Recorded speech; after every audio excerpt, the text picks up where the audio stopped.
Hello and welcome to Awaz News. I'm Kubra Ali and I'll be taking you through big news across Canada. Trudeau speaks with Haiti's outgoing PM about crisis need for political agreement.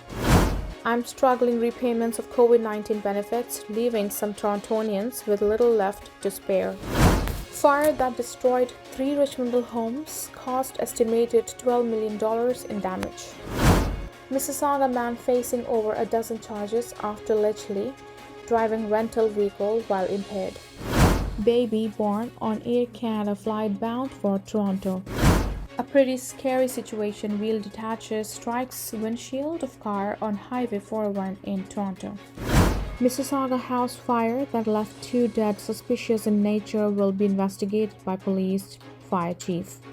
These were the headlines and let's jump right into the details. No injuries were reported after a fire ripped through 3 homes in Richmond Hill overnight, York Regional Police say. The fire broke out a house under construction on Duncan Road near Bayview and 16th Avenue shortly before midnight. According to a platoon chief on scene, the fire quickly spread to adjacent homes which were occupied at the time. Police said everyone inside the homes were able to get out safely, but the residences were ultimately destroyed by the flames. In a news release issued Monday afternoon, police expect damage to the homes at more than $12 million. The cause of the fire is unknown. The office of the fire marshal has been engaged, police said. This investigation is ongoing.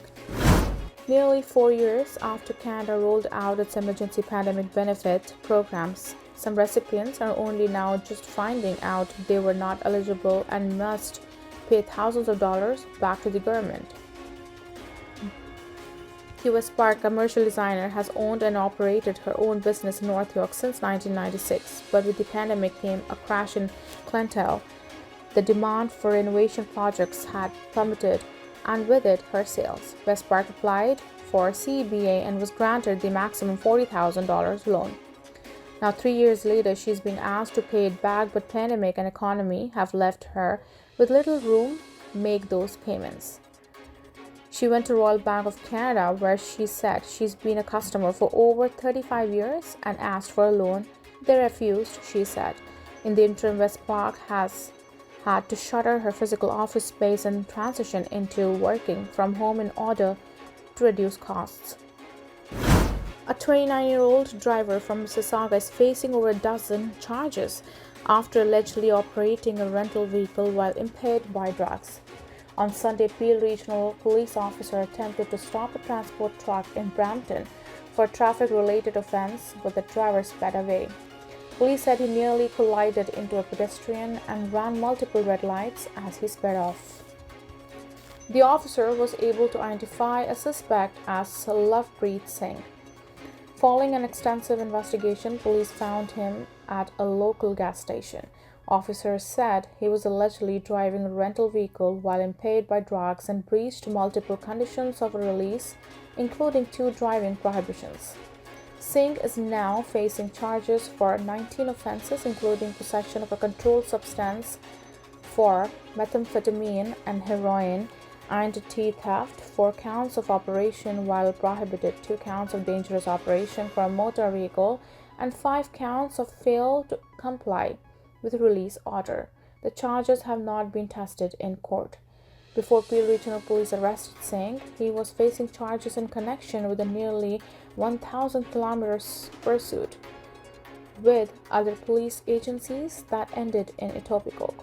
Singh also allegedly obtained fraudulent driving documents and continued to drive the transport truck and other trailers in the Greater Toronto Area and across Canada, though police did not specify where else. Due to the severity of these offenses, his disregard for his conditions of release, and his history of fleeing from police, he was denied bail and held in custody, Peel Police said in Monday's release. Prime Minister Justin Trudeau has spoken with Haiti's now departing Prime Minister about the ongoing humanitarian, security and political crisis in that country. The readout issued by the PMO late Monday said Trudeau expressed his concern to Ariel Henry about the situation in Haiti and that he underscored Canada's long-standing support for Haitian-led solutions. Henry announced early Tuesday that he would resign once a transitional presidential council is created.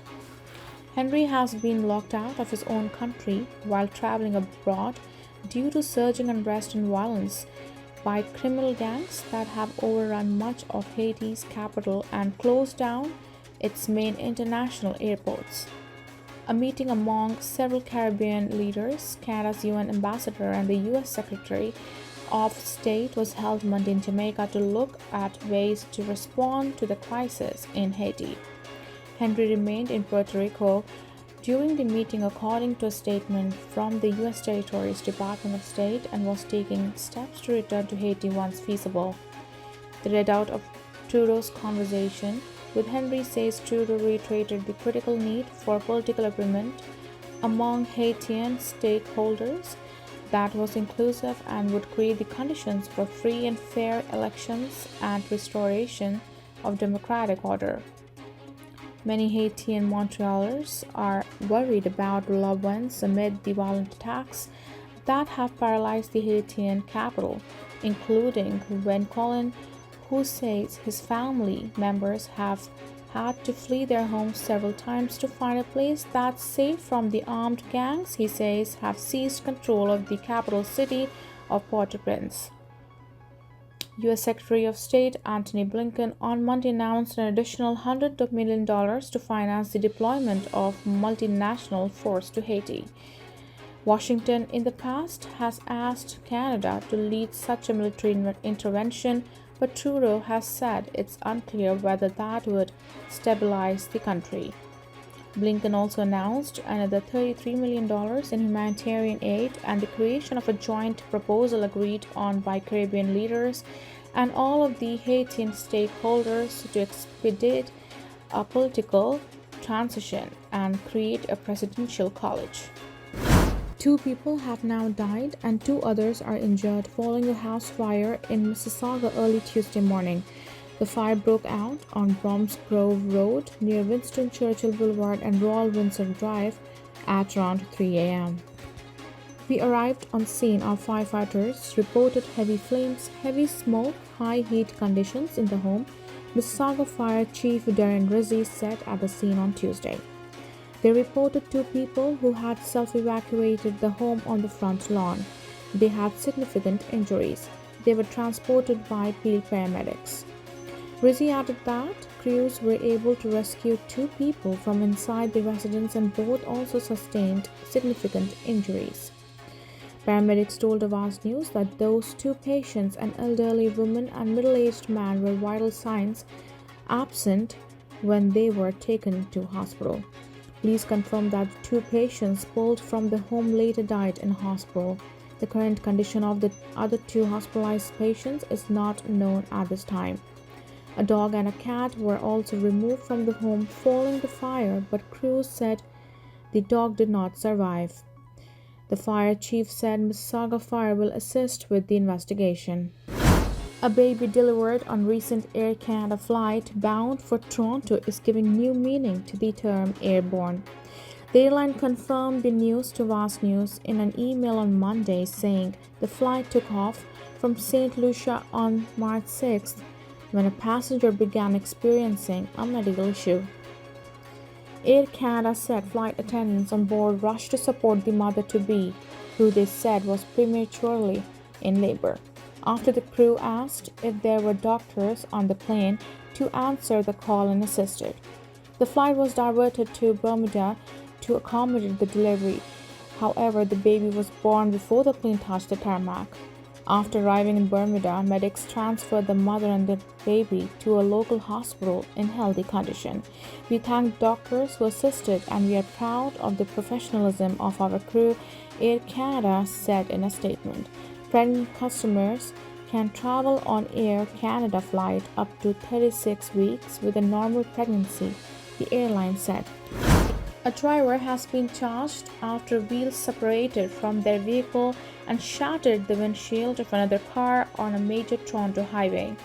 The incident took place on Monday afternoon on Highway 401 near Victoria Park Avenue. A pretty scary situation, OPP Sergeant Kerry Schmidt told Awaz News in an interview after the incident. A vehicle traveling eastbound, a passenger vehicle lost a front wheel.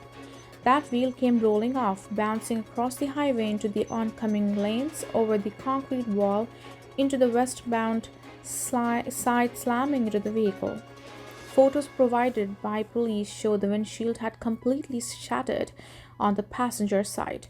There also appears to be a large hole in the top of the vehicle from where the wheel made impact. Schmidt said there were 3 passengers in the vehicle at the time, including 2 adults and a child. Only minor injuries were reported. Schmidt said the individual sitting in the front passenger seat, where the wheel made impact, saw it at the last second, ducked, and that probably saved their life.